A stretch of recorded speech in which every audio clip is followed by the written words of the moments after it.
reports about tensions in the Middle East this morning, and U.S. fears that Israel is preparing to take military action against Iran.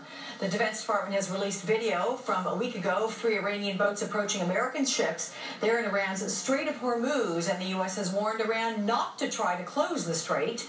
Joining me from San Francisco is Janine Zakaria, former Jerusalem bureau chief of the Washington Post, now visiting lecturer at Stanford University. Janine, good morning. Good to see you again. Nice to see you too, Alice. Let's talk about this report which says the U.S. has warned Israeli Prime Minister Benjamin Netanyahu, do not attack Iran. Would that be enough to stop Israel from considering attacking?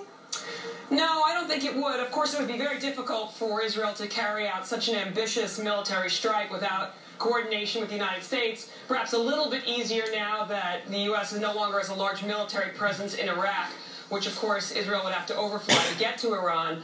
But I was very surprised by the warning right now, especially in light of the fact that Prime Minister Netanyahu came out this week in an interview saying that Iran is now starting to wobble because of new sanctions on its central bank.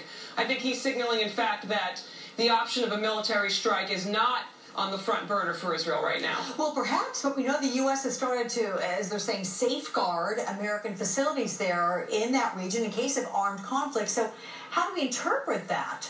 I think you've got an overall rising of tensions that began, in fact, even late last year. If you recall, the Iranians said that they had found they had downed a U.S. drone, surveillance drone. You had the attack on the British embassy there last year.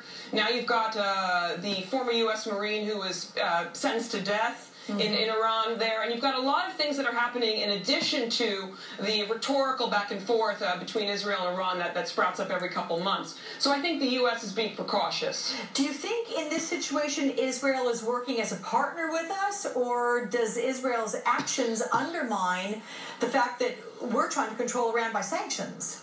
Well, I mean, clearly Israel has no leverage in terms of sanctions, and in fact there was an interesting quote just about a month ago by the Deputy Prime Minister Dan Meridor saying some countries act via sanctions and some countries have to act in other ways. Sort of maybe a subtle acknowledgement of Israel's participation or leadership or direction of the various ways we've seen Iran's program being undermined, namely the attack on the killing of nuclear scientists, the virus, computer virus last year that disabled centrifuges that enrich uranium, and also 2 suspicious attacks on military facilities that house long-range missiles.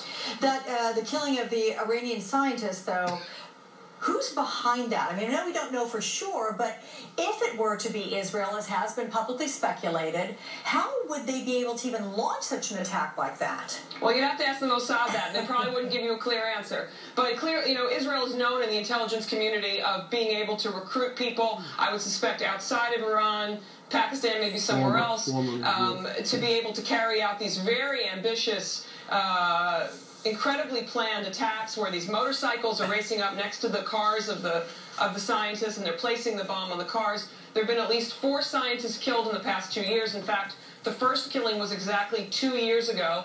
And it was at a time, if you go back when this campaign started, when Iran was really rebuffing the international community when it came to its nuclear program, refusing to ship out its own low-enriched uranium. That was the main point, just weeks before that first attack. And Israel, among others who would be concerned, was getting very frustrated with the lack of international focus on the issue.